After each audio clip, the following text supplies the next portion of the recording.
خلقكم من نفس واحدة وخلق منها زوجها وبث منهما رجالا كثيرا ونساء واتقوا الله الذي تساءلون به والأرحام إن الله كان عليكم رقيبا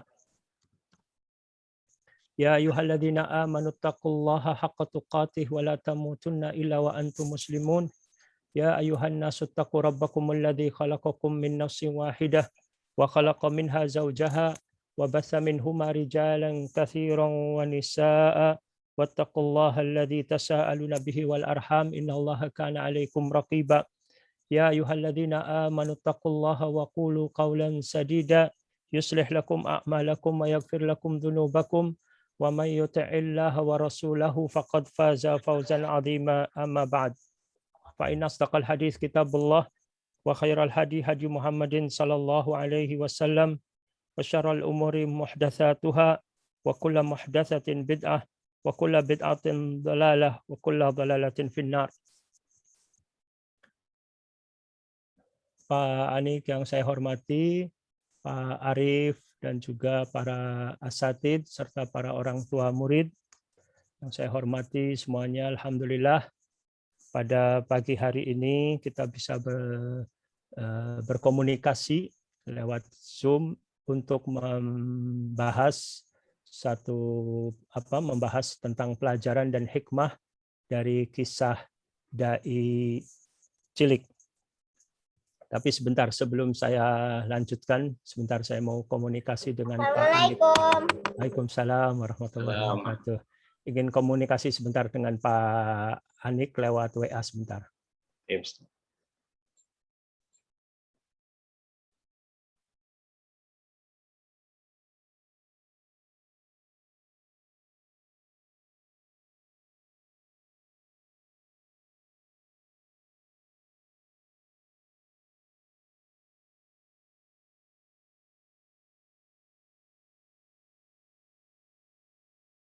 Kesalahan Pak.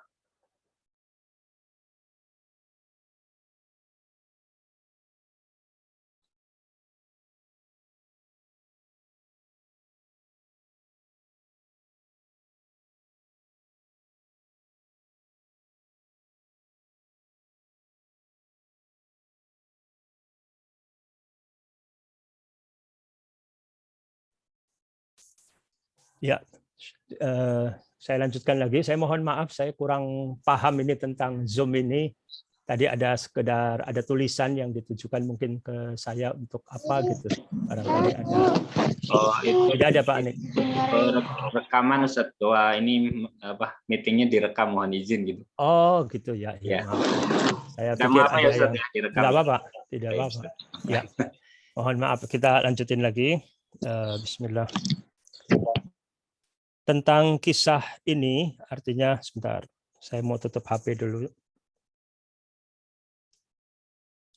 Kisah dai cilik ini pernah saya tulis ya dalam bentuk artikel, dikirim ke majalah As-Sunnah, kemudian juga sudah dicetak menjadi buku kecil khusus untuk anak-anak dan juga orang tua. Lalu setelah itu juga saya susun sebuah buku yang lebih khusus ditujukan kepada para orang tua dan para pendidik, para guru, yaitu dengan judul 29 pelajaran berharga dari kisah dai cilik. Buku ini diterbitkan tahun 2006 ya. Sedangkan kisah dai cilik ini ketika saya bekerja di Jeddah tahun 2005. Mungkin sudah 16 tahun yang lalu ya kejadian ini. Alhamdulillah, kita akan bahas insya Allah pelajaran dan hikmah dari kisah dai cilik yang sudah artikelnya mungkin sudah diterima, sudah dibaca oleh para guru dan para orang tua. Kita mulai saja dengan pelajaran pertama, atau sebelum kita mulai pelajaran juga, ada beberapa kritik yang ditujukan ke saya atas tulisan ini, diantaranya menyayangkan ketika saya menulis satu kisah dari orang yang masih hidup di masa sekarang ini, karena manusia itu tidak aman dari fitnah. Artinya kita tidak tahu akhir dari kehidupannya, gitu ya. Itu satu nasihat yang baik, kritikan yang saya terima. Hanya saja ketika saya akan menulis buku tersebut, saya juga sudah artinya bermusyawarah dan meminta pendapat dari para masyayikh, para ulama di Arab Saudi, ya, seperti Profesor Dr. Khalid Al-Muslih, kemudian ada juga di Riyadh Dr. Muhammad bin Abdul Aziz Al-Khudairi, dan juga para ulama-ulama lainnya di kota Jeddah, yang intinya mereka mendukung penulisan sebuah buku untuk menguraikan pelajaran dan hikmah dari kisah seseorang yang hidup di masa sekarang ini, gitu. Karena fokusnya adalah untuk mengambil pelajaran dan hikmahnya, bukan menonjolkan tokoh itu sendiri atau mengkultuskannya. Walaupun tetap pendapat dari teman-teman yang lain yang mengkritisi saya hormati, dan bahkan saya juga mulai mengurangi artinya penulisan tentang orang-orang yang masih hidup di masa sekarang, dan berusaha untuk lebih fokus menulis para tokoh dari para sahabat radhiyallahu anhum yang telah hidup di masa Nabi SAW dan telah wafat dalam keadaan insya Allah diridhoi oleh Allah Subhanahu wa Ta'ala. Ini lebih selamat dan lebih baik. Kemudian ada juga buku lainnya, kisah tentang kisah orang yang lumpuh, ya, pemuda yang lumpuh, yang saya tulis dengan judul Saat Hidayah Menyapa. Itu juga sempat diterbitkan, tetapi intinya tidak banyak. Insya Allah saya lebih fokus mudah-mudahan ke depan untuk lebih menulis biografi para sahabat radhiyallahu anhum ajmain. Kita mulai dari pelajaran yang pertama, yaitu tentang keikhlasan, ya. Ketika Ahmad ditanya apa yang memotivasi Anda sampai mendaftar menjadi relawan di kantor Jeddah Dakwah Center, anak ini ketika itu usianya 12 tahun, kelas 6 SD, mengatakan al-ajr indallah. Saya berharap pahala dari Allah. Kata-kata ini sangat berkesan sekali di hati saya, bagaimana seorang anak kecil, ya, menginginkan dalam aktivitasnya itu mencari ridha Allah Subhanahu wa Ta'ala dan mendapatkan pahala dari Allah Subhanahu wa Ta'ala. Kita sama-sama mengetahui insya Allah syarat diterimanya amal ibadah adalah ikhlas dan mengikuti tuntunan Nabi Muhammad Sallallahu Alaihi Wasallam. Allah berfirman, wa ma umiru illa liya'budullaha mukhlishina lahuddin. Juga Nabi SAW bersabda, innamal a'malu binniyat. Sesungguhnya amalan itu tergantung dari niat.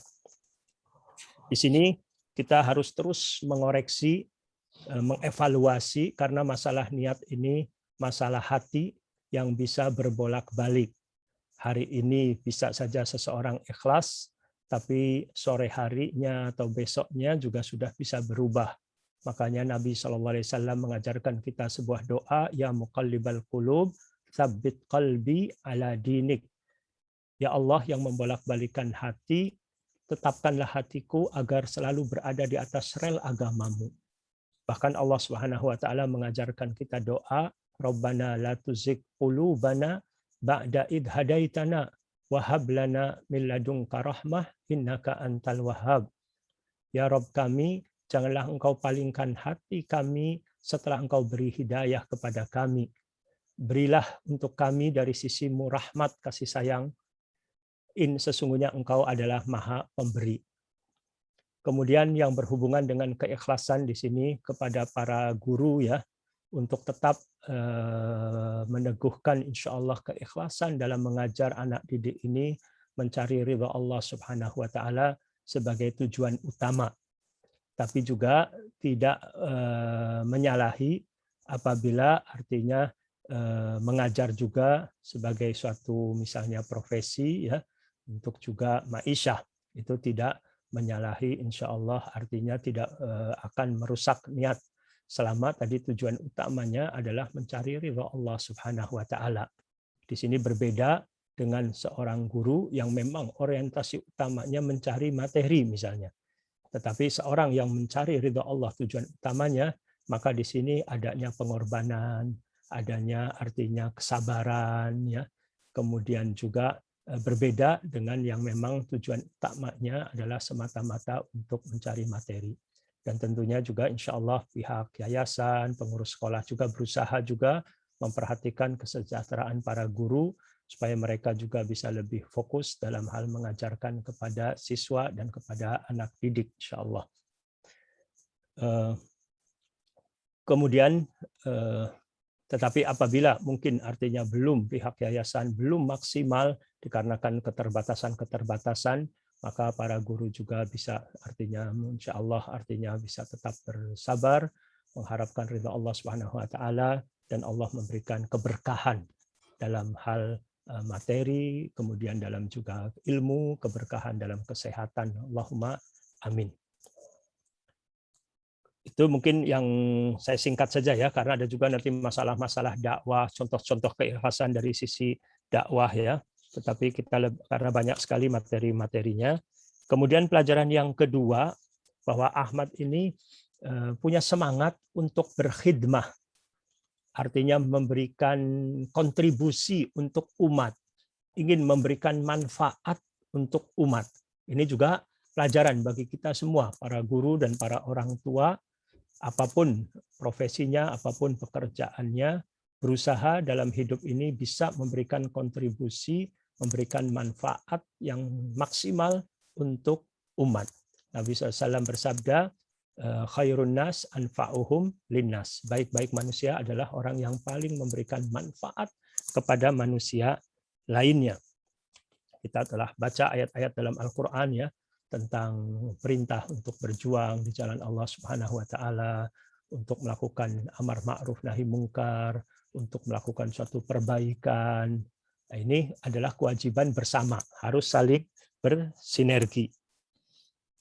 Kemudian juga ketika Allah Subhanahu Wa Taala memberikan kelebihan kepada kita dalam satu bidang tertentu, maka sebagai bentuk rasa syukur kita kepada Allah Subhanahu Wa Taala adalah kita memaksimalkan, menggunakan kelebihan yang Allah berikan tadi di jalan kebaikan, di jalan kebaikan. Seperti tadi Ahmad mengerti ilmu komputer, ilmu bahasa Inggris, yang dia gunakan kemampuannya tersebut untuk menjadi relawan di kantor Islamic Center.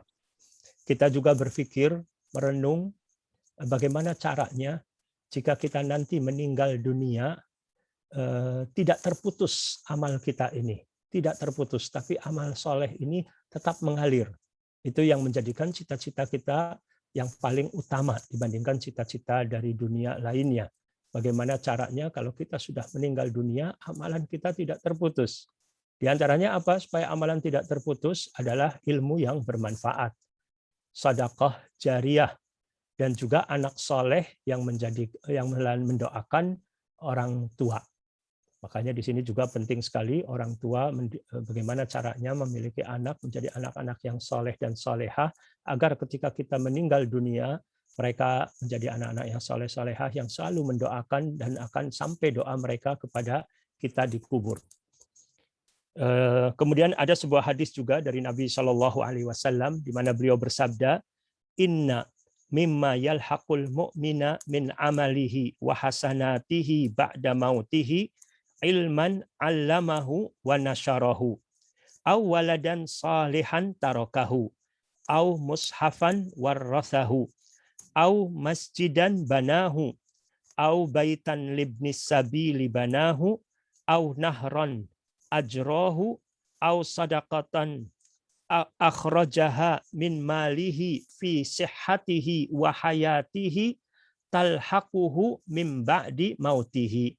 Rawahu Ibnu Majah wa ghairuhu wa hassanahu al-Albani. Artinya sesungguhnya yang akan sampai kepada orang yang beriman dari amal dan kebaikannya setelah dia meninggal dunia adalah ilmu yang ia ajarkan dan ia sebarluaskan. Atau ia meninggalkan anak yang soleh, atau mushaf yang ia wariskan, atau masjid yang ia bangun, atau rumah yang ia bangun untuk Ibnu Sabil, orang yang dalam perjalanan, atau sungai, air yang ia alirkan, atau sedekah yang ia keluarkan dari hartanya saat ia sehat dan masih hidup, akan sampai ganjaran kepadanya setelah meninggalnya. Hadis riwayat Ibnu Majah, Ibnu Huzaimah dalam sahihnya, juga oleh Imam Baihaqi. Hadis ini dihasankan oleh Syekh Al-Albani dalam Sahih Jami'us Shaghir nomor 2331. Ya, ini juga tentu motivasi bagi para guru ya yang mengajarkan ilmu. Insya Allah ketika seorang ikhlas mengajarkan ilmu kepada anak didik, kepada siswa, ini sebagai satu amal jariah yang insya Allah akan kekal amal tersebut walaupun kita sudah meninggal dunia.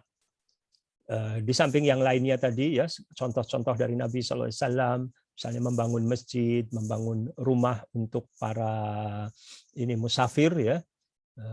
Di Mekah itu atau di Madinah itu dahulu ya, banyak sekali rumah-rumah yang diberikan diwakafkan ya untuk para pelajar, para penuntut ilmu untuk tinggal di sana. Penuntut ilmu itu datang dari berbagai kota, bahkan juga dari luar negeri. Kemudian juga tadi ada contoh sumur, ada mushaf ya. Termasuk juga insya Allah termasuk amal soleh ini juga seperti membangun sekolah juga. Pembangunan sekolah misalnya untuk kelas dan lain sebagainya. Ini juga untuk sarana untuk belajar dan mengajar yang insya Allah artinya pahalanya juga besar.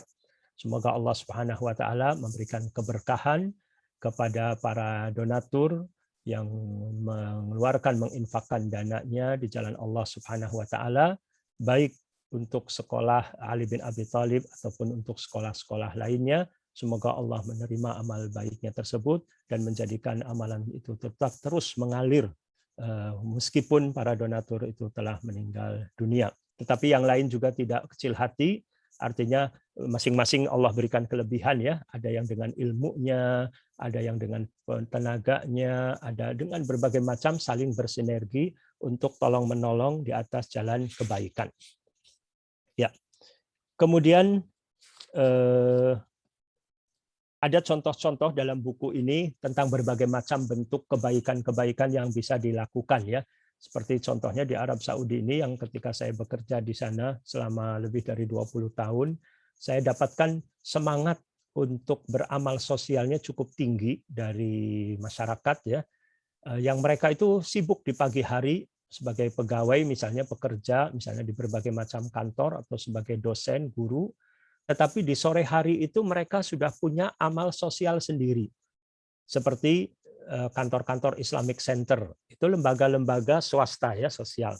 Ada juga lembaga khusus untuk membantu para pemuda agar cepat menikah dengan memberikan pinjaman atau memberikan pemberian hadiah untuk para pemuda yang sudah waktunya untuk menikah, karena menikah di Timur Tengah, terutama di Arab Saudi juga membutuhkan biaya yang besar, sehingga banyak para pemuda yang terlambat menikahnya di atas usia 30 tahun karena biaya-biaya yang cukup besar harus mereka keluarkan.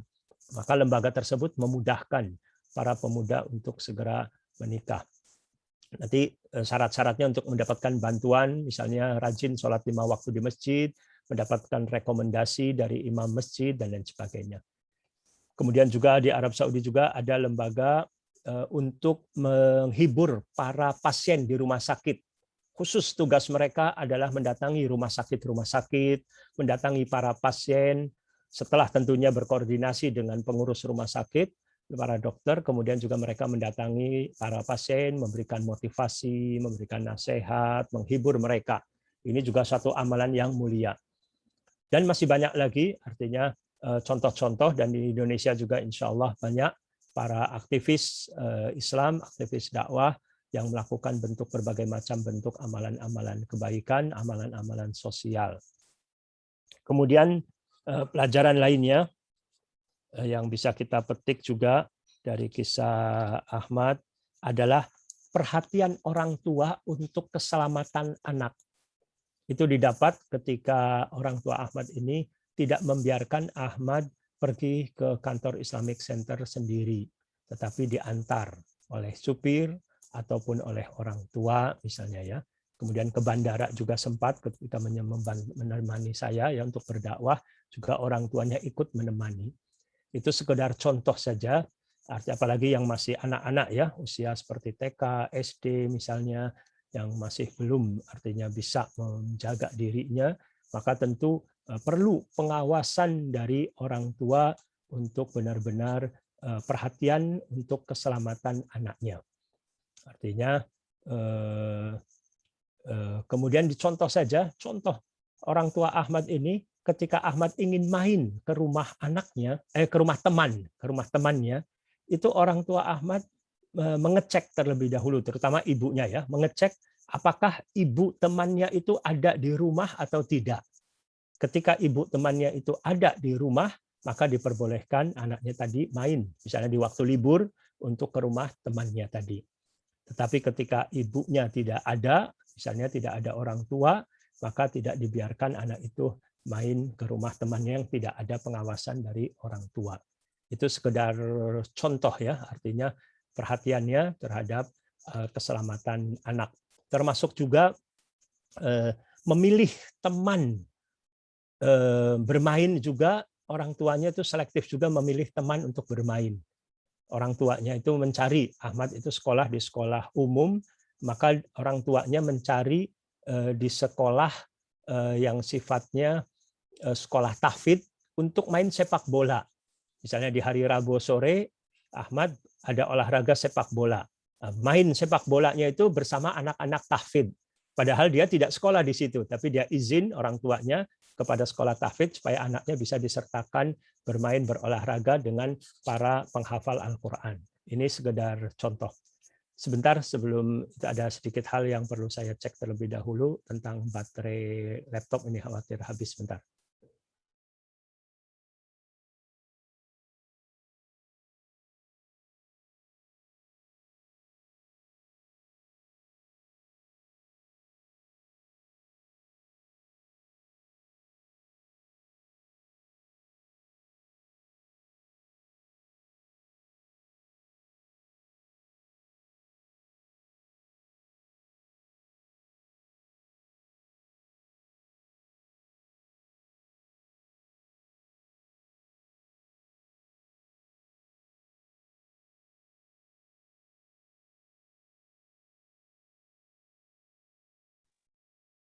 Ya, kita lanjutkan lagi ya, sambil dicas dulu ini.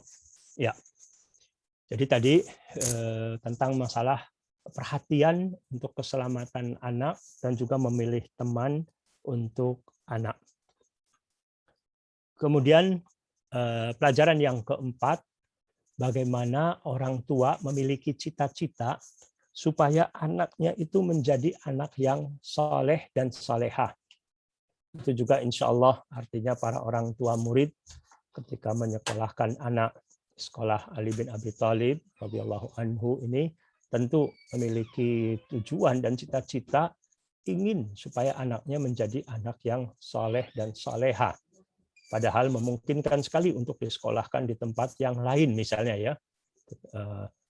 Maka di sini juga para anak juga insya Allah bersyukur memiliki orang tua yang perhatian terhadap pendidikan anak, artinya dan alhamdulillah artinya ketika nanti anak juga sudah lulus bisa mengikuti ujian persamaan ya, supaya bisa juga mendapatkan ijazah seperti anak-anak lainnya.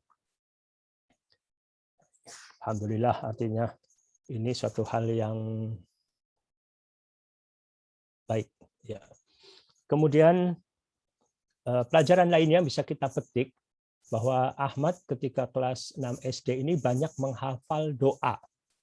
Banyak menghafal doa.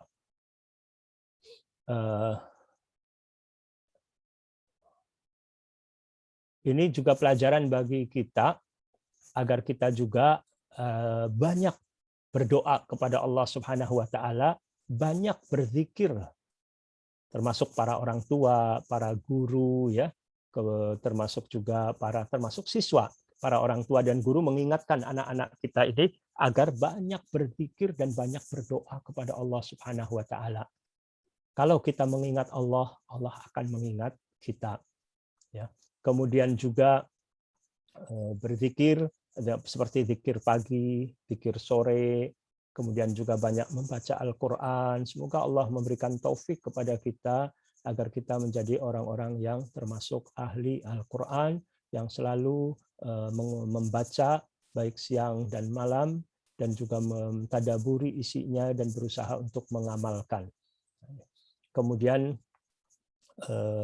ya tadi termasuk tadi ya zikir, agar kita banyak berzikir, juga termasuk berdoa kepada Allah Subhanahu wa taala. Dalam hadis yang sahih juga Nabi SAW mengingatkan apabila kita ingin doa kita ini dikabul oleh Allah Subhanahu wa taala, maka hendaklah kita memperbanyak doa dikala lapang, dikala kita sehat, dikala kita lapang, dikala kita mendapatkan banyak nikmat. Sehingga nanti Allah Subhanahu wa taala akan ingat kepada kita dikala seseorang mendapatkan kesulitan, kesusahan, Allah akan selalu ingat dan Allah akan selalu menolong gitu ya. Kemudian pelajaran yang lainnya, agar kita memiliki sifat tidak meremehkan orang lain. Ini juga didapat pelajaran dari orang tua Ahmad yang menginginkan anaknya ini tidak memiliki sifat sombong, sehingga perlu bergaul dengan saudara-saudara kaum muslimin dari berbagai kalangan, kemudian juga dari berbagai warga negara, kewarganegaraan ya, dari berbagai bangsa. Ini karena Allah Subhanahu wa taala berfirman, inna akramakum indallahi atqakum. Sesungguhnya yang paling mulia di antara kalian di sisi Allah adalah yang paling bertakwa di antara kalian. Ini perlu kita didik anak-anak kita ini juga tidak memiliki sifat sombong, karena sifat sombong ini sifat yang berbahaya, penyakit hati, di mana Nabi SAW mengancam seseorang tidak masuk jannah barang siapa yang di hatinya ada sifat sombong meskipun sangat sedikit. Meskipun sedikit itu diancam dengan api neraka, waliyadzubillah. Al-kibru batarul haq wa ghamtun nas. Sombong ini menolak kebenaran dan meremehkan, merendahkan orang lain. Ya. Jadi jangan sampai tanpa terasa terdapat benih-benih kesombongan pada diri kita, meremehkan orang lain, ya, meremehkan orang lain. Kesombongan berbagai macam ya, orang bisa menyombongkan itu. Bisa karena materi yang dia sombongkan, bisa karena jabatan, bisa juga bahkan ilmu ibadah yang dilakukan oleh seseorang, kemudian dia merasa dirinya menjadi orang yang soleh lebih baik, kemudian dia merendahkan orang yang nampak di hadapannya itu memiliki pelanggaran ataupun dosa, misalnya secara zahir. Seseorang tidak boleh merasa dirinya lebih baik dibandingkan dari orang lain. Kita tidak tahu, bisa jadi orang lain yang nampak pada zahirnya secara lahir adanya maksiat-maksiat yang dia lakukan, tapi dia juga punya kebaikan-kebaikan yang besar yang kita tidak ketahui, yang mungkin menjadi penyebab juga diterimanya amal solehnya tersebut dan dihapusnya dosa dia. Bisa jadi dia melakukan dosa karena dia tidak tahu. Tetapi seseorang yang merasa dirinya besar dan meremehkan orang lain, bahwa itu adalah suatu dosa besar yang membuat Allah murka. Sehingga kita juga dapatkan dalam hadis yang sahih, di mana Allah murka kepada seseorang ahli ibadah yang mencela orang yang berbuat dosa dan mengatakan, demi Allah, sungguh Allah tidak akan mengampuni si fulan. Dia bersumpah atas nama Allah, mengatakan Allah tidak mengampuni si fulan. Padahal Allah marah di sini karena Allah mengampuni dosa orang tersebut dan Allah menghapuskan amal soleh ahli ibadah tadi karena faktor kesombongannya. Tetapi tidak menghalangi kita untuk saling mengingatkan, ya. Tawasau bil haq wa tawasau bis sabr. Kalau ada orang yang melakukan kekurangan, kesalahan dengan cara yang baik, kita mengingatkan dan memperbaiki. Para guru mengingatkan dengan cara yang baik kepada pimpinan misalnya, ya. Para murid juga tidak dibiarkan untuk diam saja kalau ada yang keliru dari gurunya misalkan, tetapi tentu dengan cara adab yang sangat baik, yang tidak menyinggung perasaan guru, ya, tidak melukai, berkata dengan sopan. Itu penting dididik oleh para guru dan juga para orang tua, bagaimana cara murid untuk bisa menegur dan memperbaiki dengan cara yang baik. termasuk menegur, tidak hanya menegur guru dan orang tuanya saja ya, tapi juga orang yang lebih tua dari anak itu perlu diingatkan, tetapi dengan cara yang bijaksana, cara yang baik. Seperti kita pernah belajar ya, anak yang soleh, ada 2 kakak beradik yang soleh, ketika berwudu melihat ada orang tua yang wudunya itu salah, wudunya itu keliru, tetapi 2 anak kakak beradik tersebut cara menegurnya dengan cara yang halus, sopan sekali, mengatakan, wahai paman, kami ini kakak beradik sedang mengadakan lomba wudu. Tolong paman jadi juri, paman tentukan siapa di antara kami yang lebih baik wudunya. Lalu mereka berdua berwudu dengan cara yang baik sekali, maka orang tua tadi menyadari bahwa dirinya keliru dalam berwudu gitu ya. Sehingga secara tidak langsung dia belajar dan tidak tersinggung, bahkan dia kagum kepada 2 anak muda ini yang menegur orang tua dengan cara yang baik. Ini penting diajarkan, karena kalau tidak, murid-murid kita akan menegur gurunya dengan cara yang kurang baik, yang menyebabkan juga gurunya akhirnya jadi tersinggung, marah karena ditegur murid gitu ya. Tetapi perlu setiap diri kita ini melatih untuk tidak marah ketika dikritik oleh siapapun. Termasuk tadi yang mengkritik bisa jadi seorang istri pada suaminya, seorang adik kepada kakaknya, seorang anak kepada orang tuanya, kemudian juga seorang siswa kepada gurunya ya. Meskipun mungkin mereka belum baik adabnya dalam hal mengkritik, tapi kita harus lihat substansinya. Yang disampaikan itu kebenaran. Kita harus lapang dada. Tinggal kalau caranya tinggal kita perbaiki kekurangan dan kesalahan dalam hal cara. Itu masalah lain. Jangan jadikan alasan karena caranya kurang baik, kita menolak kebenaran yang datang dari mereka. Lalu pelajaran lagi yang lainnya yang bisa kita petik dari kisah dai cilik ini juga, di antaranya, sebentar,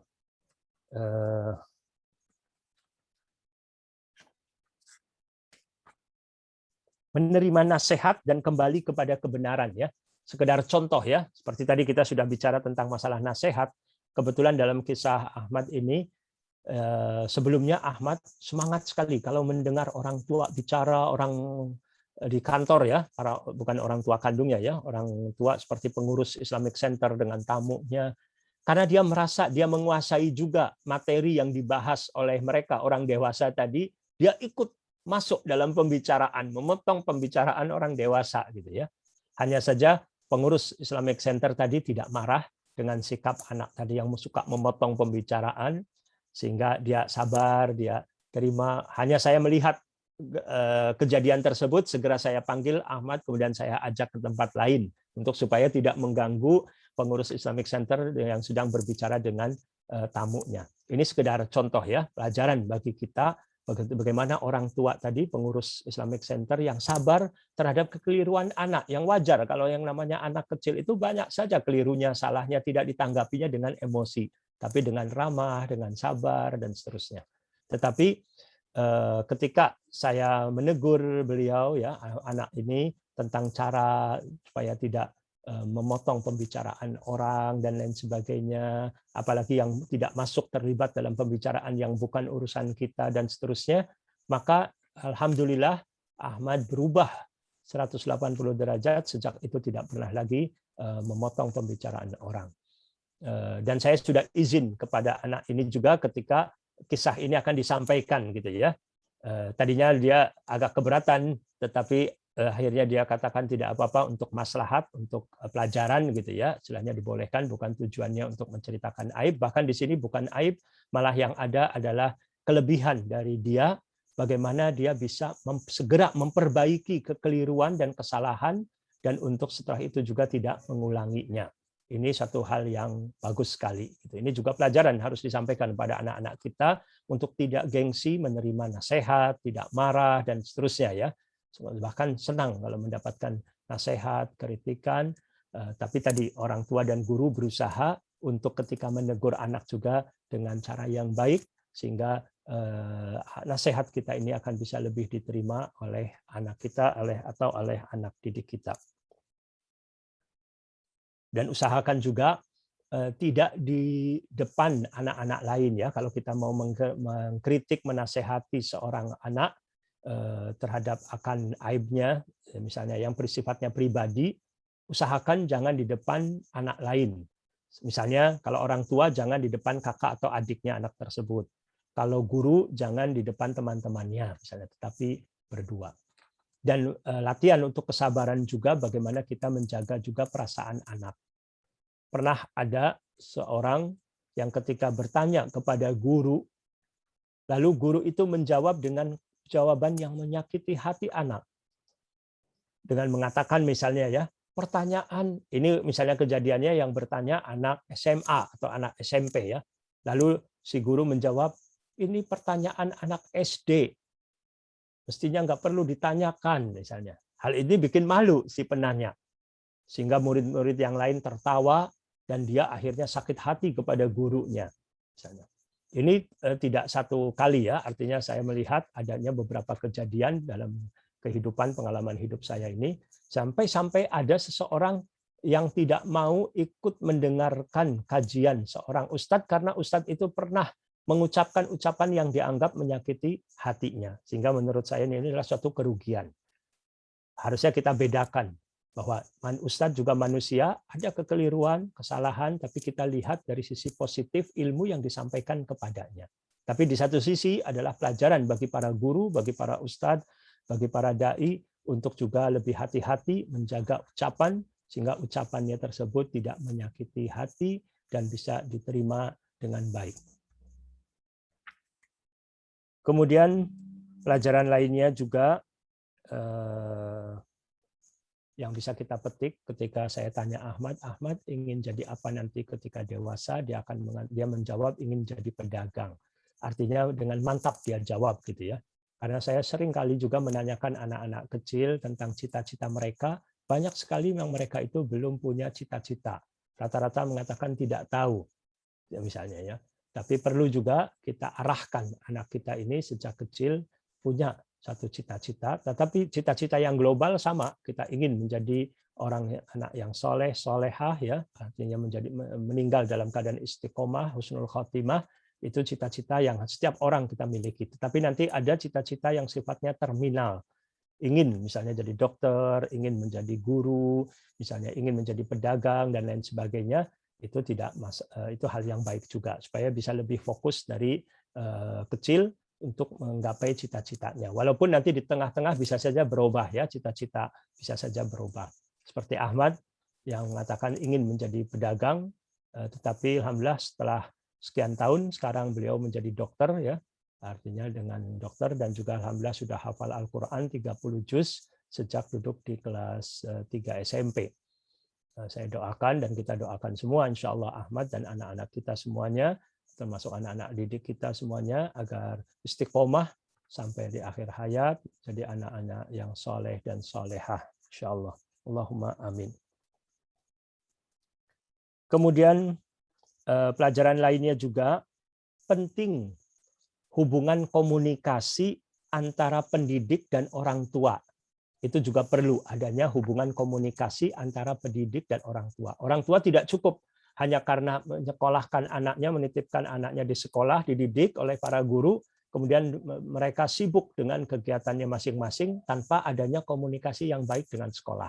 Ini pelajaran juga bagi saya yang memiliki anak, yang anak-anak saya juga sekolah, perlu untuk meningkatkan kualitas hubungan dengan pihak sekolah. Ya, artinya sejauh mana pendidikan untuk anak kita dan seterusnya perlu komunikasi yang baik gitu ya. Itu sekedar contoh ya bagaimana penting sekali hubungan komunikasi antara pendidik dan orang tua. Pendidik bisa menyampaikan kepada orang tua tentang sifat-sifat anaknya ya yang mungkin kurang baik, yang perlu diperhatikan misalnya, atau menyampaikan juga sifat-sifat anak yang sudah baik yang perlu juga ditingkatkan lagi kelebihan-kelebihan ini dan seterusnya. Orang tua juga mungkin bisa menginformasikan kepada guru juga mungkin kekurangan dari anaknya ini misalnya, dengan syarat tentu gurunya bisa menjaga rahasia ini tidak disebarkan aib-aib anak tadi kepada teman-teman yang lain, tetapi dalam rangka untuk supaya memperbaiki dalam kesehariannya untuk supaya lebih baik lagi. Kemudian pelajaran lainnya juga yang bisa kita petik dalam kehidupan ini, perlu kita ini memberikan penjelasan agar terhindar dari persangkaan buruk. Ini didapat dari kisah ketika Ahmad ini menjadi relawan, dia ditugaskan oleh sekretaris kantor ini untuk menjaga di ruang resepsionis ya istilahnya, yang untuk menerima tamu ya. Ketika dia akan memulai pekerjaannya, dia mengeluarkan dari sakunya uang 5 real. Dia katakan, Ustadz, saya waktu itu berada di situ ya bersama sekretaris. Dia menyampaikan kepada sekretaris, Ustadz, ini uang milik saya pribadi, hadiah dari kakek saya untuk jajan. Karena Ahmad ini ketika tugas di resepsionis menerima tamu, di antara tamu itu ada yang datang untuk membeli buku, membeli kaset dari kantor Islamic Center yang nanti akan dibagikan kepada orang lain gitu ya. Atau untuk mereka yang beli bisa jadi. Sekarang yang datang macam-macam ya, ada yang membeli untuk disedekahkan, ada yang juga membeli untuk dirinya. Yang jelas Ahmad di hari itu menerima uang. Nah, supaya tidak nanti menimbulkan syubhat, kerancuan, kesalahpahaman, suudzon dari pihak pengurus, ketika nanti dia mengeluarkan, menyetorkan di sore hari, uang yang diterima, terus lalu dia katakan ini uang saya, bisa saja timbul salah paham misalnya kan. Maka dia di awal mula sudah menyampaikan, ini uang saya bawa dari rumah sekian. Ini mungkin kita ingat mungkin ya, para pejabat sebelum memulai jabatannya biasanya harus menyampaikan kekayaan hartanya ya, misalnya ke KPK ataupun yang lainnya, dalam rangka supaya nanti diteliti selama masa jabatannya ini benar-benar murni, tidak ada kasus korupsi dan lain sebagainya. Ini sekedar contoh saja ya. Saya kagum dengan sikap Ahmad tadi yang ketika dari awal dia mengatakan ini uang saya. Ini pelajaran bagi kita supaya kita bisa memberikan penjelasan kepada pihak lain agar terhindar nanti dari suudzon. Adapun dari dalil kita bisa dapatkan dalam Sahih Bukhari, Nabi Muhammad SAW ketika iktikaf di masjid, lalu datang istri beliau Sofiyah radhiyallahu anha menengok beliau. Setelah selesai ditengok, Sofiyah hendak pulang ke rumah, yang tentu rumahnya di samping Masjid Nabawi. Nabi SAW mengantarkan. Dalam saat mengantarkan istri beliau ini, datanglah 2 orang sahabat di malam hari yang melihat Nabi SAW sedang berjalan bersama seorang perempuan, maka 2 sahabat itu segera berjalan cepat meninggalkan Nabi SAW. Maka Nabi Muhammad SAW panggil keduanya, ala rislikuma, hendaklah perlahan kalian berdua, jangan buru-buru. Innaha Sofiyah, sesungguhnya dia itu adalah Sofiyah, artinya dia itu adalah istri saya. Karena sesungguhnya setan ini masuk ke dalam manusia ini dalam aliran darah sangat cepat sekali. Saya tidak ingin timbul hal-hal yang tidak baik di hati kalian berdua.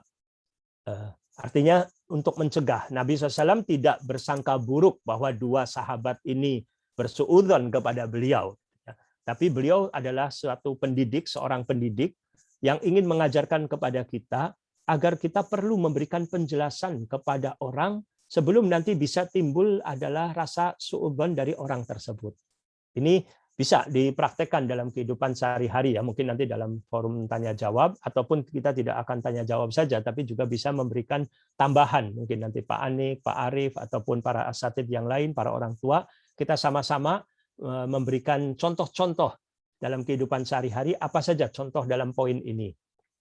Seperti misalkan saja dalam masalah keuangan ya, dalam keuangan di suatu lembaga atau masjid ataupun apa, perlu adanya transparan dalam hal pemasukan dan pengeluaran keuangan. Tentu tidak kepada setiap orang, tetapi kepada orang-orang yang berkompeten untuk tahu. Harus ada pengawas istilahnya ya.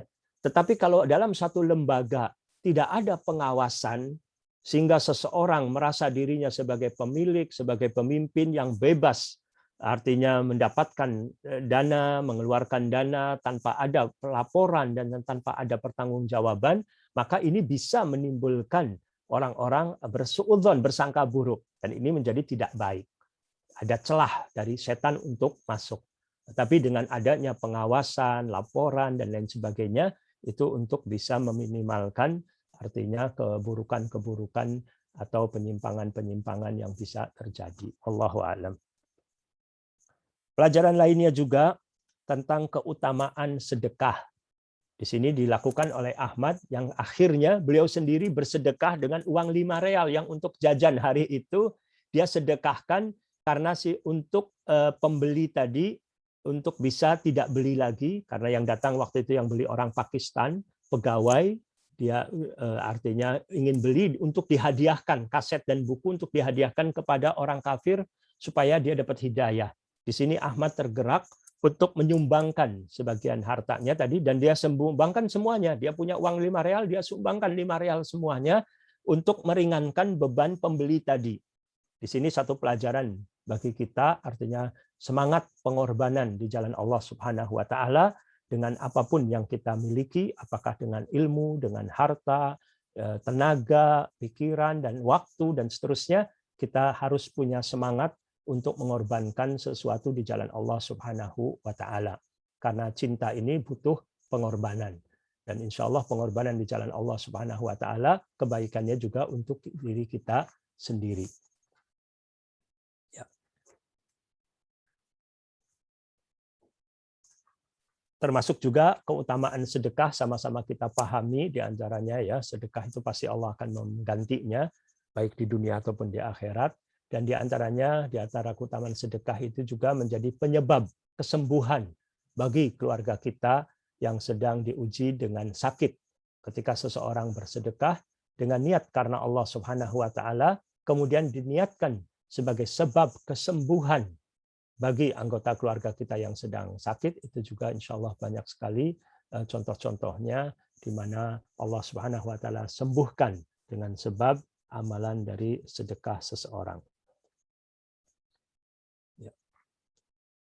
Kemudian juga pelajaran yang lainnya adalah perhatian untuk memberikan hidayah kepada manusia. Ini didapat dari tamu yang orang Pakistan tadi yang membeli buku dan kaset yang buku dan kaset itu digunakan untuk diberikan hadiah kepada orang kafir. Itu juga luar biasa semangat untuk menjadikan orang lain mendapatkan hidayah. Nabi SAW mengajarkan kita doa juga, di antaranya di akhir sebuah doa yang diajarkan oleh Nabi SAW, waj'alna hudatam muhtadin. Ya Allah, jadikanlah kami orang yang mendapatkan hidayah dan jadikanlah kami sebagai orang yang menjadi penyebab orang lain mendapatkan hidayah. Jadi ini penting. Kita butuh hidayah dari Allah, kemudian kita juga berharap supaya kita ini menjadi penyebab orang lain mendapatkan hidayah. Saya pernah mendengar penceramah ya dari kota Jeddah yang bernama Ustadz Abdullah Bane'mah yang secara fisik lumpuh seluruh tubuhnya dari leher sampai ke kaki tidak bisa digerakkan. Dia semangat dakwahnya luar biasa sampai keluar negeri, keluar kota dan seterusnya. Terkadang dalam satu kegiatan sehari dia bisa sampai 5 kali jadwal ceramah ya, tapi tidak tiap hari. Misalnya dalam kunjungan ke satu kota, lelah sekali, tapi dia menikmati perjuangan di jalan Allah Subhanahu wa taala. Suatu hari ketika ceramah di masjid ditanya oleh hadirin, seandainya Ustadz punya satu doa yang dikabulkan oleh Allah, apa sih doa yang akan Anda panjatkan kepada Allah? Itu pertanyaan dari hadirin. Saya mengira jawaban beliau ini minta kesembuhan gitu kan. Kalau ada satu doa yang akan dikabulkan oleh Allah, dia minta kesembuhan. Tapi dia justru mengatakan, kalau saya punya satu doa yang dikabulkan oleh Allah, saya akan berdoa, ya Allah, jadikanlah saya penyebab orang lain mendapatkan hidayah. Baru kalau saya punya doa lain yang mustajab, saya ingin supaya Allah menyembuhkan sakit saya. Ini luar biasa semangat dari menginginkan kemaslahatan dan kebaikan untuk umat. Dan ini teladan kita Nabi Muhammad SAW dalam hidupnya adalah bagaimana beliau berjuang untuk menjadi penyebab orang lain mendapatkan hidayah. Dia dalam hidup bukan untuk memuaskan hawa nafsunya, bukan untuk mengumpulkan harta, meskipun artinya Nabi SAW bahkan ketika meninggalnya pun memiliki hutang gitu ya, yang tapi ada dia ada jaminan, ada barang jaminan. Ini sekedar contoh, artinya Nabi SAW orang yang sederhana, ya, yang orientasinya adalah akhirat. Bukan berarti kita tidak boleh untuk menjadi kaya, artinya tetapi tentu ada batasan-batasannya supaya kita menjadi orang yang orientasinya akhirat, semangat menuntut harta silahkan, tapi dengan tadi tidak mendapatkannya dari yang haram, dan juga tidak sampai melupakan, melalaikan kita dari kewajiban-kewajiban yang lain. Kemudian pelajaran lainnya lagi yang bisa kita petik dari kisah Ahmad ini, ya, saya singkatkan aja ya. Mengisi waktu dengan kegiatan bermanfaat, ya Allah. Semoga Allah Subhanahu wa taala ampuni dosa-dosa kita dalam hal penggunaan waktu, ya. Semoga Allah Subhanahu wa taala memberkahi waktu kita semua. Saya perhatikan dari Ahmad ini luar biasa semangat untuk mengisi waktu. Orang tuanya punya banyak program, sehingga anak ini tidak banyak waktu luang, waktu kosong. Orang tuanya pernah menyampaikan kepada saya, innan nafsa illam tusghilha bitta'ah syaghalatha bil maksiyah.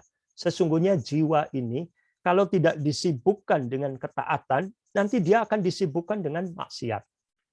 Sehingga punya program-programnya padat. Ahmad ini di antara programnya padat, tapi juga ada olahraganya, berenang, berkuda, memanah, istilahnya diaktifkan. Ada olahraga-olahraga sebagai hiburan, tetapi juga punya banyak kegiatan-kegiatan lainnya luar biasa. Semoga Allah SWT memberikan taufik, hidayah kepada kita, para orang tua juga, untuk bisa mendidik anak-anak kita dengan sebaik-baiknya, dan mengarahkan anak supaya tidak menyia-nyiakan waktu dan menggunakan waktu untuk hal-hal yang bermanfaat.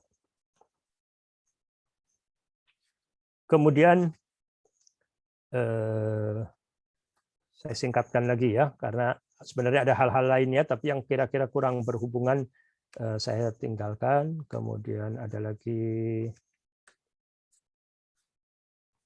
ya, menumbuhkan minat anak. Ada tema menumbuhkan minat anak. Ini saya pernah ingat ya, ketika saya waktu itu tinggal di Jeddah, Ahmad juga di Jeddah, ada seorang dai yang berasal dari Mekah, tapi berdakwah di Jenewa, di Swiss. Saat itu dia pulang ke Mekah, orang udah tua, ya, mungkin umurnya udah 70 tahun.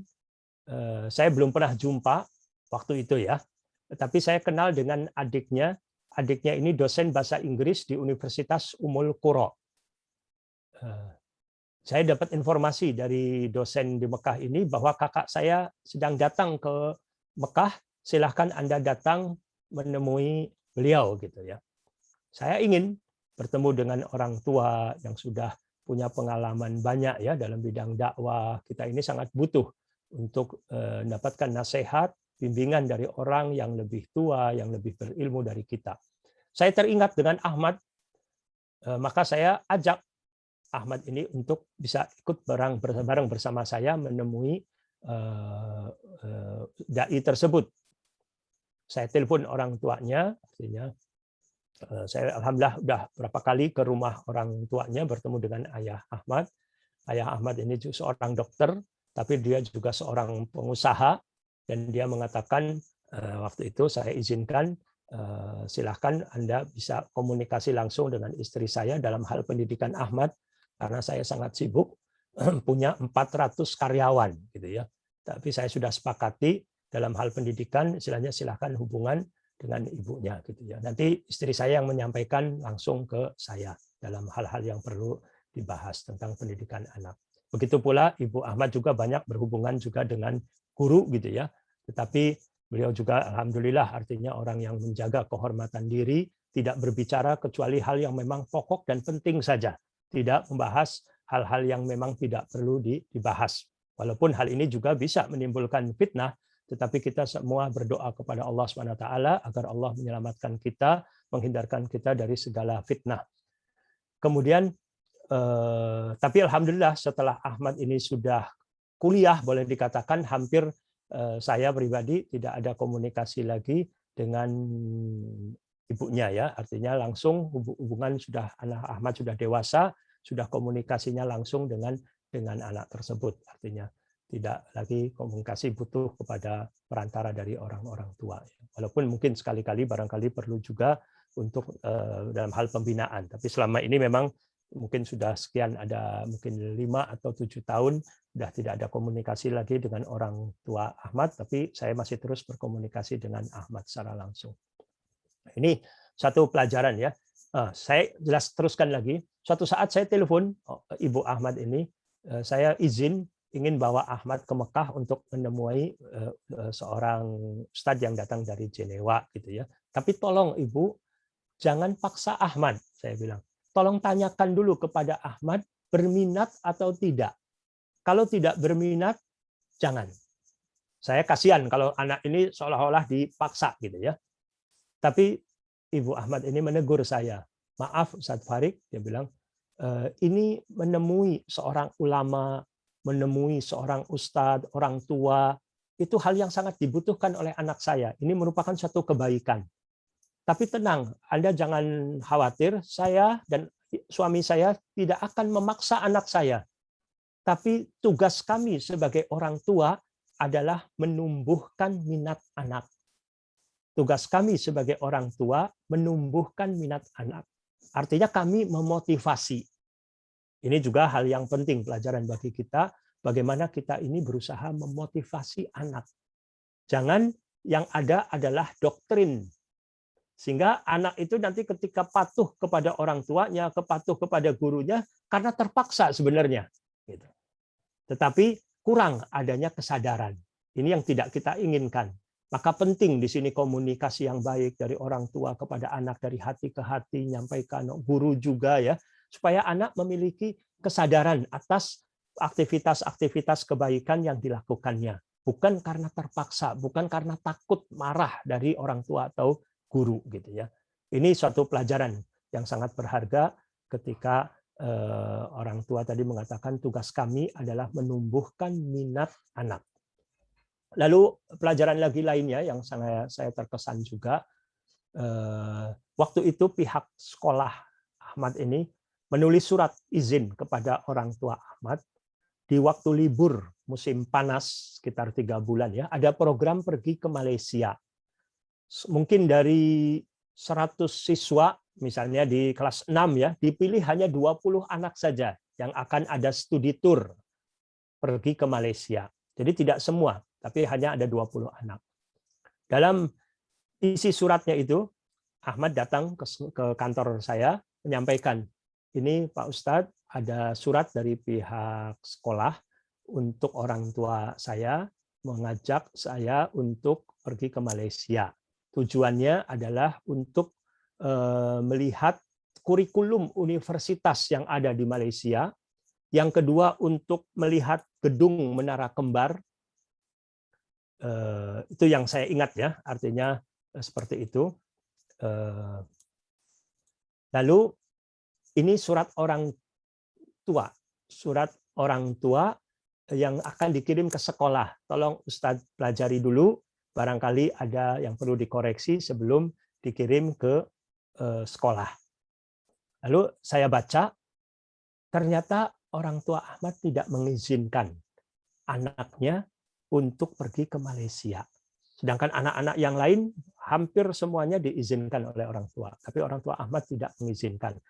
Alasannya yang pertama, dia katakan untuk mengetahui kurikulum universitas. Pertama, anak saya ini masih usia puber gitu ya. Yang di Malaysia itu sendiri terkadang juga kita dapati misalnya orang-orang perempuan yang tidak menutup auratnya dengan baik dan lain sebagainya. Saya khawatir mata anak saya nanti tidak terjaga. Kemudian yang kedua, untuk mengetahui kurikulum universitas tidak mesti harus pergi ke Malaysia. Di Kota Jeddah setiap tahun ada pameran internasional dari universitas-universitas seluruh dunia datang. Dan kita bisa lihat kurikulum di pameran tersebut gitu ya. Dan anak saya juga belum sangat butuh untuk tahu kurikulum universitas, dia masih kelas 6 SD. Tapi seandainya perlu pun bisa di kota Jeddah. Adapun melihat menara kembar, kami khawatir kalau nanti anak itu dari kecil sudah dididik untuk kagum kepada yang sifatnya fisik, tertipu dengan penampilan lahiriah gitu ya. Tetapi kami akan lebih senang jika anak kami ini dibawa oleh pihak sekolah ke Pakistan atau ke Aceh untuk membantu korban bencana alam. Pada saat itu di awal tahun 2005 belum lama terjadi badai tsunami di Aceh di akhir 2004 gitu ya. Dan juga terjadi bencana alam gempa bumi di Pakistan yang menelan banyak korban jiwa. Orang tua Ahmad mengatakan kalau pihak sekolah ingin bawa anak kami ini ke Aceh atau ke Pakistan untuk menjadi relawan membantu korban bencana, kami dengan senang hati melepas anak saya. Tapi untuk ke Malaysia, maaf, kami dengan berat hati tidak mengizinkan anak kami berangkat. Itu surat yang saya baca. Saya langsung seketika merasa kasihan kepada Ahmad yang tidak bisa berangkat ke Malaysia. Padahal yang namanya anak seusia dia ingin juga mungkin ingin tahu luar negeri, ingin bersama teman-temannya, istilahnya ya, studi tour. Saya tanya, Ahmad, kira-kira kamu ini kecewa apa tidak? Sedih apa tidak ini dilarang oleh orang tua? Saya tanya. Dia jawab dengan mantap, tidak Ustadz. Saya tidak sedih, saya tidak kecewa. Saya heran. Saya tanya lagi, kenapa Anda tidak kecewa, tidak sedih? Bukannya teman-teman kamu berangkat, kamu tidak ikut? Tidak Ustadz. Pertama, kedua, dia jawab. Jawabannya seperti isi surat yang saya baca gitu ya. Dengan meyakinkan bahwa itu adalah pendapat dia. Suatu hari saya sempat tanya kepada orang tuanya, apa rahasianya kok Ahmad begitu tidak kecewa, tidak sedih, keinginan orang tua itu bisa diakomodir sama anak ya, anak itu juga bisa menerima. Ternyata sebelum orang tua menulis surat ke sekolah, Ahmad diajak diskusi, diajak musyawarah. Jadi seolah-olah isi surat itu adalah isi surat anak tersebut. Padahal itu dari orang tuanya. Tapi orang tuanya pandai mengarahkan. Sehingga pandai juga mengkomunikasikan dengan baik alasan-alasan dan anaknya juga alhamdulillah patuh, nurut, taat pada orang tua. Sehingga ini ada antaranya suatu hal yang baik sekali hasilnya. Adanya komunikasi yang baik antara orang tua dan anak. Mungkin itu saja dulu sementara yang bisa saya sampaikan ya. Mudah-mudahan memberikan manfaat bagi saya pribadi dan juga untuk antum semua. Mungkin saya serahkan lagi kepada Pak Anik sebagai moderator untuk melanjutkan mungkin program berikutnya. Masya Allah, jazakumullah khairah. Masya Allah cukup banyak pelajaran yang kita dapatkan pada pagi hari ini. Tanpa terasa sudah pukul 10 ini Ustaz. Masih bisa Ustaz ya kalau ada pertanyaan barangkali ya. Ya. Saya bacakan barangkali ada beberapa pertanyaan dari chat ya. Dan kemudian kalau ada ayah bunda atau para ustadz yang ingin bertanya, silahkan melalui chat atau melalui pesan yang ada di Zoom. Kemudian kami bacakan ini yang sudah masuk ya dari salah satu orang tua tentang menjaga keteguhan atau keistiqomahan. Kalau misalnya ada anak yang sekolah di sekolah sunnah katakanlah ya, mungkin bisa sepemahaman gitu Ustaz. Tapi kalau ada anak yang sekolah juga di sekolah lain yang bukan sekolah sunnah barangkali, bagaimana menjaga hal-hal tersebut, hal-hal yang mungkin ada hal-hal yang kurang sesuai dengan sunnah. Demikian Ustaz. Iya. Barakallahu fikum. Iya. Pertama artinya penting sekali dari sisi peranan orang tua dalam mendidik anak di rumah. Itu cukup berpengaruh gitu ya. Bagaimana orang tua memberikan keteladanan kepada anak. Orang tua juga berakhlak yang baik kepada anak. Anak tidak tertekan jiwanya ya. Kemudian kita juga berusaha untuk terus memperbaiki diri dalam hubungan kita kepada Allah Subhanahu wa taala agar kita menjadi seorang ayah yang soleh dan seorang ibu yang solehah, yang istiqomah, supaya Allah juga jaga anak-anak kita. Allah berfirman dalam surat Al-Kahfi menceritakan kisah dua anak yatim yang dijaga oleh Allah Subhanahu wa taala hartanya, wa kana abuhuma shaliha. Ayah dari dua anak yatim ini adalah orang yang soleh. Jadi kesolehan orang tua ini juga sangat menentukan dalam hal istiqomah seorang anak juga. Dan tentu orang tua juga banyak berdoa kepada Allah Subhanahu wa taala, karena doanya orang tua untuk anak juga termasuk doa yang mustajab gitu ya. Kita hidup di zaman fitnah, anak-anak kita banyak bergaul dan lain sebagainya, yang sulit sekali kadang untuk menghindarkan dari pengaruh-pengaruh buruk, tapi kita berusaha terus tadi untuk menjalin komunikasi yang baik dengan anak, menjadi teladan, membuat anak itu nyaman. Kita banyak berdoa kepada Allah Subhanahu wa taala. Di samping kita juga mengarahkan tentu dalam hal pergaulan gitu ya, supaya bisa meminimalkan pengaruh-pengaruh yang buruk dari lingkungan di luar rumah. Itu mungkin yang bisa saya sampaikan. Wallahu a'lam bishawab. Ya. Oke. Kemudian saya harap juga tidak hanya pertanyaan, barangkali juga ada faedah-faedah lain yang bisa didapat, yang mungkin orang tua atau guru berkesan dari kisah yang sudah dibaca, yang mungkin belum saya sampaikan tadi.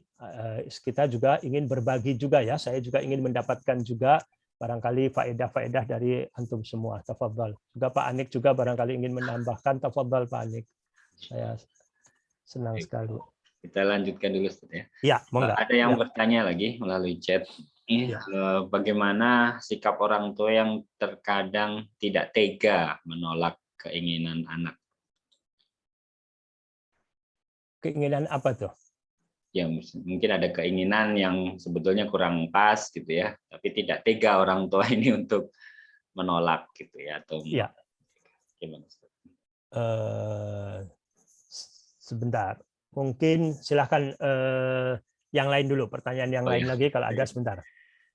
Baik, ada pertanyaan lain barangkali yang ingin bertanya langsung? Silahkan. Sebentar, saya ingin ambil sebuah buku yang untuk menjawab pertanyaan yang tadi ya, sebentar. Oh ya, baik.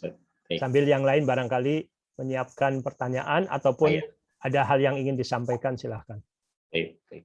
Silahkan Ayah Bunda, barangkali ada yang masih ingin bertanya sembari Ustadz tadi mengambil sesuatu barangkali yang akan disampaikan.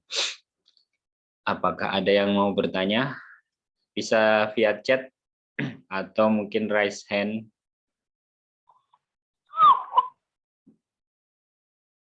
Ya, ada lagi nih ya, nanti kita tunggu.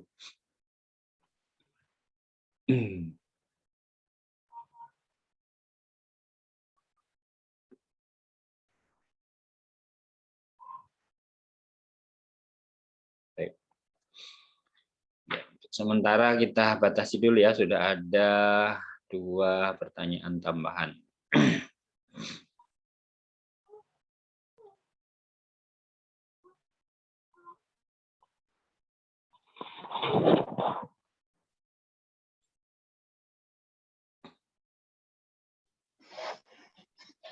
Oke.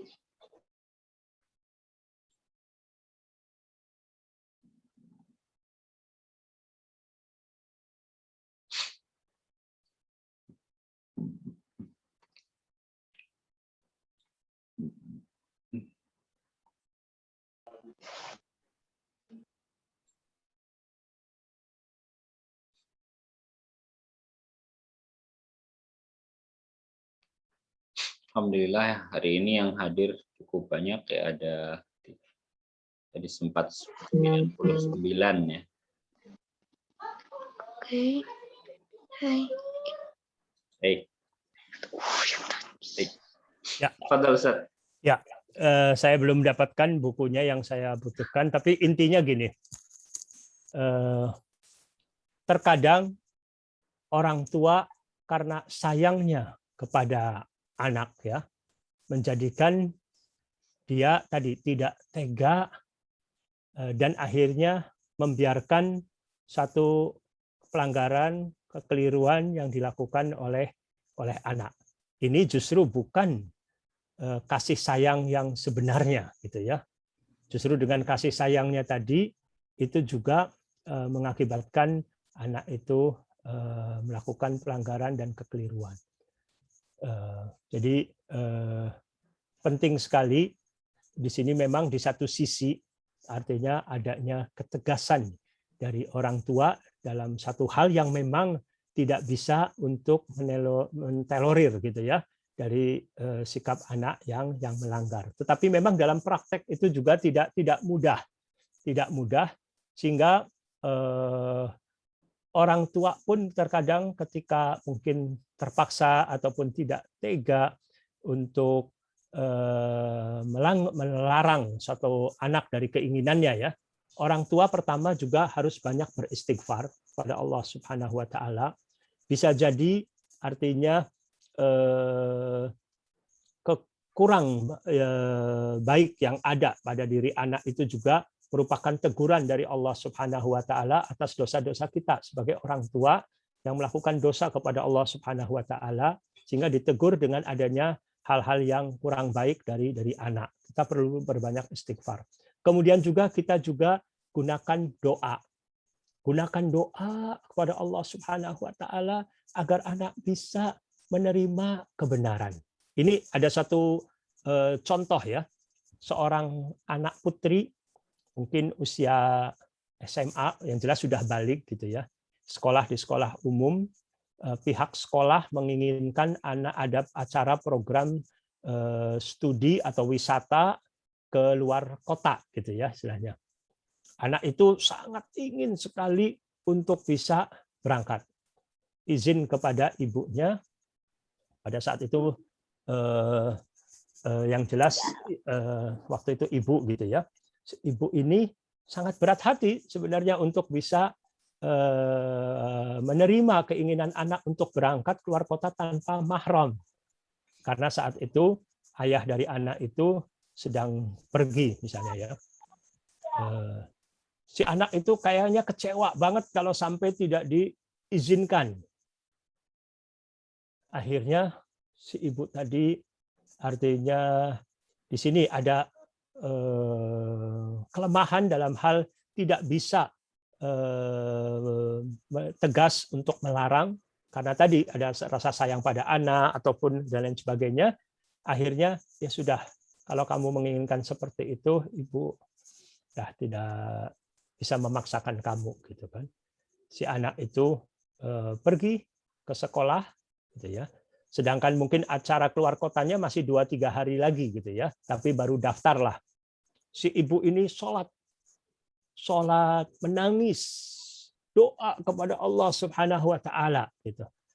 Mohon ampun, beristighfar atas kelemahan dirinya gitu ya dalam hal mendidik anak. Ketika pulang sekolah, si anak ini dengan ceria dan berubah langsung mengatakan, "Umi, saya tidak jadi untuk ikut. Saya lebih memilih artinya ridho Allah dan juga ridhonya orang tua. Insya Allah saya tidak kecewa dan sudah mantap untuk tidak memilih." Akhirnya keputusan itu dari anak itu sendiri gitu. Yang sebelumnya si anak itu akan sangat kecewa sekali dan sedih sekali dan dia sedikit memaksa untuk diperbolehkan. Ya, ini sekedar contoh Pak Anik dalam kehidupan ini penting tadi orang tua juga banyak berdoa kepada Allah Subhanahu wa taala. Ya, insya Allah. Jazakallah khair. Ada lagi Ustaz pertanyaan. Ya. Bagaimana kalau ada anak yang tidak sesuai dengan harapan kita, sulit diarahkan, suka melawan, bagaimana menghadapinya? Ya. Pertama mungkin perlu juga kita ini orang tua terutama dan juga termasuk guru harus memiliki sifat super sabar menghadapi anak. Kita melihat juga bisa jadi dahulu ketika kita kecil juga memiliki sifat yang sama atau bahkan mungkin lebih buruk dari anak kita, gitu kan istilahnya. Tapi kita suka lupa dan tidak menyadari, sehingga kita kadang menuntut kesempurnaan dari anak. Nah, kemudian tentang menentang berpendapat yang tidak sependapat dengan orang tua, yang membuat orang tua itu kadang marah, tersinggung dan lain sebagainya. Ini juga perlu bagi orang tua dalam hal yang sifatnya tidak prinsip, ya, jangan memaksakan kepada anak. Berbeda misalnya tentang sholat 5 waktu, nggak bisa kita mengatakan kasihan anak tidur, jangan dipaksa, jangan dibangunkan, nggak bisa kan, gitu kan. Anak perempuan kita sudah balik keluar rumah tanpa hijab, terbuka auratnya, nggak bisa kita bilang, aduh kita harus sabar, kasihan dan lain sebagainya. Tapi tentu perlu pendidikan dan penjelasan ya. Tetapi saya katakan dalam hal yang bukan prinsip jangan paksa. Misalnya orang tua ingin anaknya itu jadi ustadz atau jadi ustadzah misalnya. Sedangkan anak keinginannya tidak ke situ. Dia inginnya istilahnya belajarnya di pelajaran yang sifatnya umum misalnya ya. Mungkin cita-citanya inginnya sifatnya umum misalnya. Maka orang tua juga harus bisa memaklumi. Tugas kita sebagai orang tua hanya memotivasi. Tapi untuk memaksakan dalam hal yang sifatnya bukan prinsip, jangan. Istilahnya, misalkan pingin anaknya itu jadi hafid Quran 30 juz misalnya. Kita punya target SMP harus seperti Ahmad tadi dan lain sebagainya. Padahal tiap anak berbeda. Kemampuannya, semangatnya. Bahkan kita juga lebih mudah sebenarnya untuk menyalahkan diri sendiri dulu sebelum menyalahkan orang tua. Artinya bisa jadi kitanya yang kurang dalam hal memberikan motivasi dan pendidikan yang baik pada anak sehingga anak menjadi demikian gitu kan. Jadi jangan mudah mengkambing hitamkan anak seolah-olah kesalahan sepenuhnya dari anak, tapi kita yang perlu tadi untuk terus memperbaiki diri yang intinya artinya kita berusaha untuk sabar, tapi anak tetap harus dididik. Anak harus dididik di waktu-waktu yang lainnya ya. Misalnya kita nyampaikan sesuatu, anak bantah. Kita kan merasanya, wah ini kurang ajar, ini kok tidak sopan dan lain sebagainya. Tapi pada saat itu biarkan dulu. Nanti di waktu yang lain, di waktu anak kita moodnya lagi enak, bahkan mungkin kita bisa ajak ke satu tempat yang senang dia, kita ajak makan bersama, menunjukkan kita lagi cinta sayang sama dia, tapi kita baru sampaikan kejadian yang kemarin, kejadian yang 2 hari lalu. Ada satu hal yang kurang baik dari sikap dia kepada kita selaku orang tua, kita jelaskan. Dan seringkali anak itu sering memang karena tidak paham bahwa itu sebenarnya suatu hal yang keliru dan salah. Dan ketika disampaikan dengan baik baru menyadari, ya Allah, nyesal juga kenapa dia spontan sikapnya seperti itu gitu kan, membantah. Lalu kita ajarkan cara berkomunikasi yang baik. Ketika kita sampaikan sesuatu, tolong misalnya didengarkan terlebih dahulu. Kalau nanti ada hal yang ingin tidak sependapat, nyampaikan, boleh nggak saya ikut punya pendapat yang lain dan lain sebagainya, supaya orang tua tidak ada kesan seolah-olah dia tuh membantah gitu kan. Yang penting perlu ada komunikasi yang baik antara orang tua dan anak, dan orang tua jangan memaksakan dan menekan anak. Wallahu a'lam bishawab. Ya. Jazakallah khairan. Ustaz, masih ada beberapa. Ya. Ada 2 lagi insya Allah terakhir. 2 ini yang tidak apa-apa. Pertanyaan lagi. Yang pertama mungkin masih ada hubungannya dengan yang terakhir. Jadi Ustaz, dari sudut pandang pendidik nih, apabila kita tahu ada anak yang punya cita-cita menjadi hafid Al-Quran gitu ya. Ya. Kemudian ini mereka sudah berada di akhir nih di jenjang SD, mau lulus mau ke SMP gitu ya. Sebaiknya kita sebagai pendidik barangkali ya, apakah mengarahkan mereka ke sekolah tahfidz dulu, atau mungkin kita tahu juga mereka punya potensi di bidang lain gitu ya. Kemudian kita arahkan ke bidang tersebut sesuai dengan mungkin minat atau cita-cita mereka. Ya. Ya, mungkin Ya. Artinya saran saya pribadi artinya perlu dikomunikasikan yang baik antara pihak sekolah dengan pihak orang tua dan juga dengan anak. Dilihat dari kemampuan anak dan juga minat anak gitu ya. Artinya hafalan Al-Qur'an adalah suatu hal yang baik sekali gitu kan, hal yang baik sekali yang perlu didukung gitu ya. Tetapi para guru dan para orang tua juga perlu memahami masalahnya bukan hanya sekedar dari sisi seseorang itu hafal saja, tetapi bagaimana juga menumbuhkan akhlak yang baik pada anak juga gitu ya.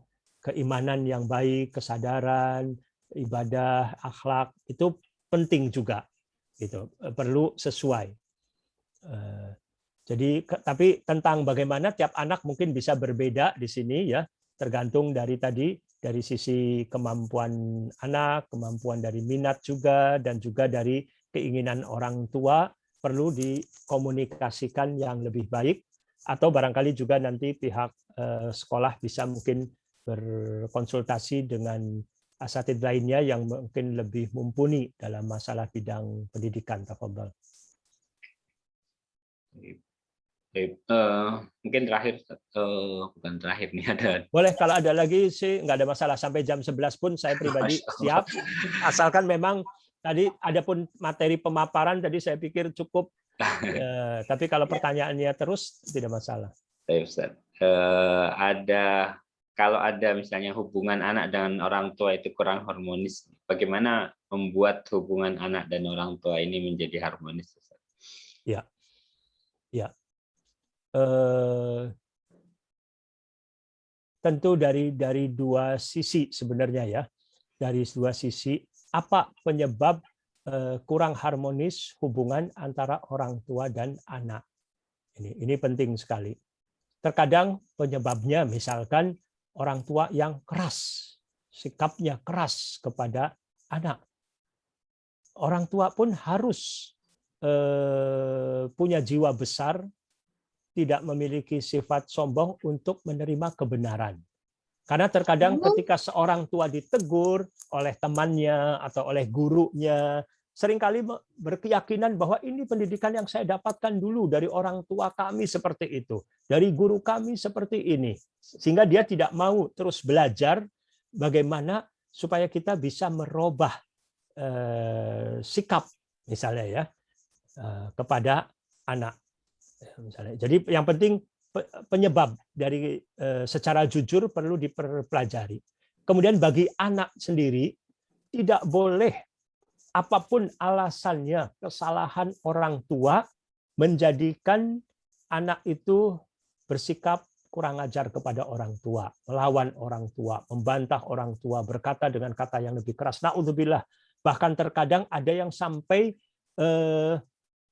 tidak mengajak bicara orang tuanya, mengusir orang tuanya karena dianggap orang tuanya itu keras gitu. Ini naudzubillah ya, terjadi dalam masyarakat.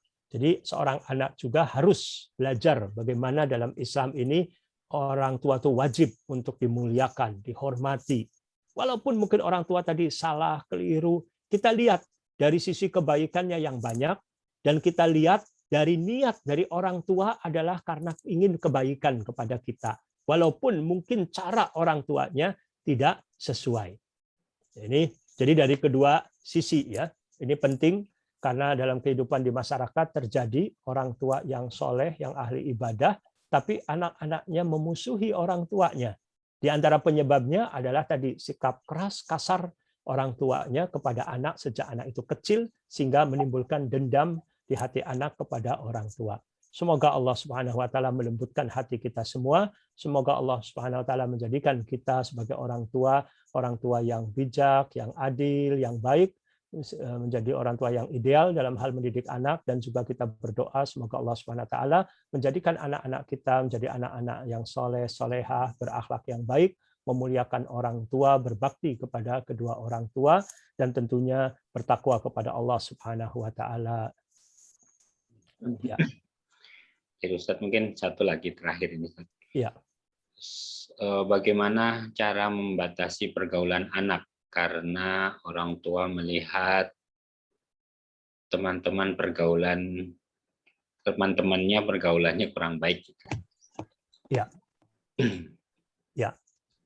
Ini dialami oleh banyak istilahnya para orang tua ya. Ketika si anak itu justru condongnya bertemannya dengan orang-orang yang kita selaku orang tua itu tidak cocok kalau dia tuh berteman dan bersahabat dengan anak tersebut gitu ya. Tetapi kadang tidak mudah untuk anak itu bisa menerima. Pertama tadi kita mungkin kurang doa. Terus untuk kita berdoa kepada Allah Subhanahu wa taala agar Allah memilihkan untuk anak-anak kita ini teman-teman, sahabat-sahabat yang baik. Sahabat-sahabat yang baik. Kemudian yang kedua, kita juga selaku orang tua berusaha juga untuk mencari alternatif teman-teman yang lain gitu ya. Artinya misalnya si anak itu senangnya bergaul sama si A, si B yang kita kurang cocok. Mungkin dia belum punya teman-teman lain. Maka kita selaku orang tua berusaha mencarikan teman untuk anak kita. Apakah dari teman kita misalnya ya, dihubungkan kita ajak anak kita ini ke rumah teman yang nanti bisa berkenalan sama anaknya dan lain sebagainya, akhirnya bisa bersahabat, bisa berhubungan baik, bergaul dan lain sebagainya dan akhirnya menjadi akrab. Itu butuh waktu ya istilahnya. Kemudian yang selanjutnya juga kita berusaha mengarahkan teman anak kita yang menurut kita kurang baik itu supaya menjadi lebih baik. Misalnya ajak ke rumah kita, undang mereka untuk makan-makan di rumah. Nanti kita selaku orang tua mengarahkan anak-anak tersebut. Atau bahkan mungkin bisa juga kita buat pengajian di rumah kita secara berkala 2 pekan sekali. Anak-anak dari teman-teman dari anak kita ini diajak. Kalau kitanya, Ustadz saya nggak punya kemampuan untuk nasihati, kita panggil Ustadz, kita fasilitasi saja. Panggil Ustadz, anak-anak ini kumpul, ada acara makan-makannya, dan lain sebagainya, sehingga nanti kita bisa lebih meminimalkan tadi sifat-sifat yang kurang baik dari teman-teman anak kita ini menjadi lebih baik, dan akhirnya juga menguntungkan untuk menjadikan anak kita juga semakin lebih baik. Wallahu a'lam bishawab. Masya Allah, jazakumullah khairan, Ustadz. Sudah cukup barangkali ya pertanyaan yang sudah masuk. Alhamdulillah sudah dijawab juga oleh Ustadz. Mungkin masih ada hal-hal yang barangkali belum sempat ditanyakan atau mungkin masih perlu pendalaman ya. Mudah-mudahan ada kesempatan lain Ustadz ya, insya Allah untuk kita saling mendapat pelajaran dalam hal ini, dalam hal pendidikan anak. Baik Ustadz, barangkali kita cukupkan untuk pertemuan kali ini. Namun sebelum diakhiri, kami mohon sediaan Ustadz untuk menyampaikan pesan kepada kami, khususnya lembaga ya, para pendidik dan juga mengelola lembaga pendidikan di Ta'limi Ali bin Abi Thalib ini. Ustadz. Ya. Iya.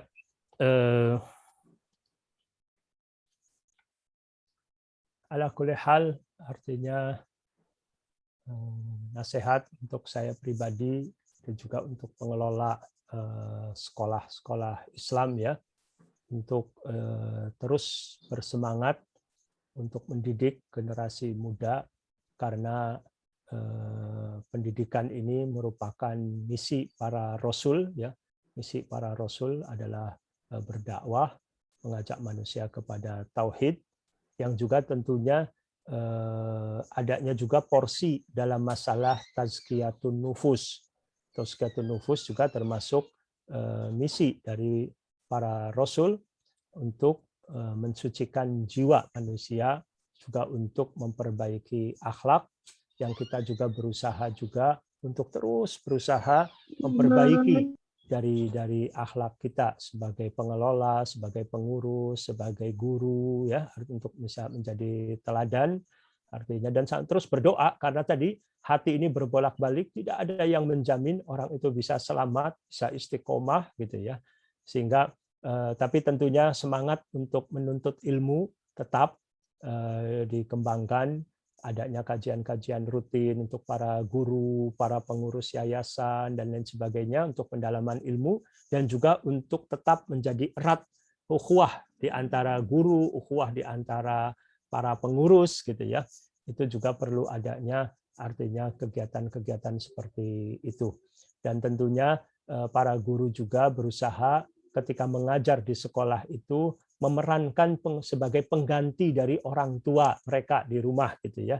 Sehingga perlu mengajarnya juga dengan penuh kasih sayang, menginginkan kebaikan pada anak, tidak membeda-bedakan, menginginkan kebaikan, dan insya Allah itu juga insya Allah menjadi bekal buat kita sebagai amal jariah kita.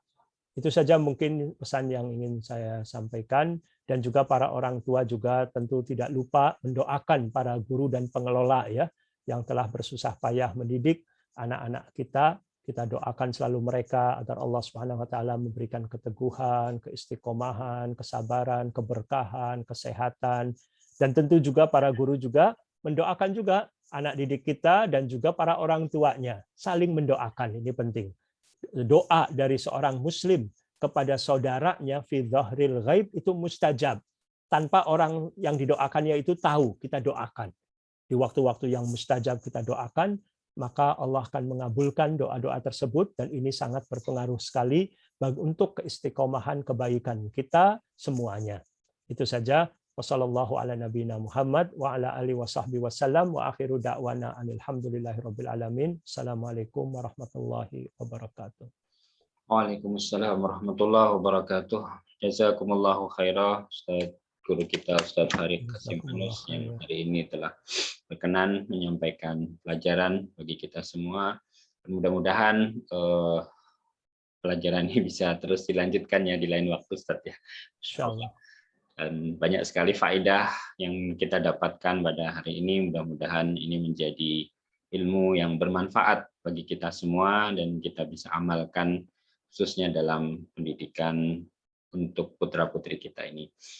Kami sampaikan ucapan sekali lagi jazakumullah khairah kepada Ustaz Farid, kemudian juga yayasan yang telah memfasilitasi acara ini, para ustadz, ustadzah yang juga menyempatkan diri hadir dalam sibukannya, juga para orang tua santri, orang tua wali santri yang alhamdulillah cukup banyak hadir pada hari ini. Meskipun juga mungkin ada kesibukan atau waktu libur, telah bersedia meluangkan waktu untuk sama-sama thalabul ilmi, meningkatkan keilmuan kita, khususnya sebagai bekal kita mendidik putra-putri kita ini. Kita akhiri dengan doa kafaratul majlis. Subhanakallahumma bihamdika asyhadu an la ilaha illa anta astaghfiruka wa atubu ilaik. Mohon maaf jika ada kekurangan dan mungkin juga ada pertanyaan yang belum sempat kami sampaikan.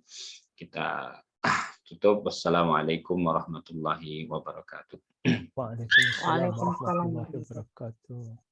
Waalaikumsalam. Assalamualaikum Ustaz. Jazakallahu khairan Ustaz. Assalamualaikum Ustaz. Waalaikumsalam.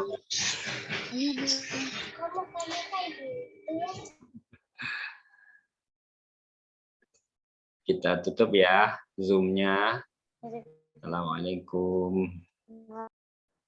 Waalaikumsalam.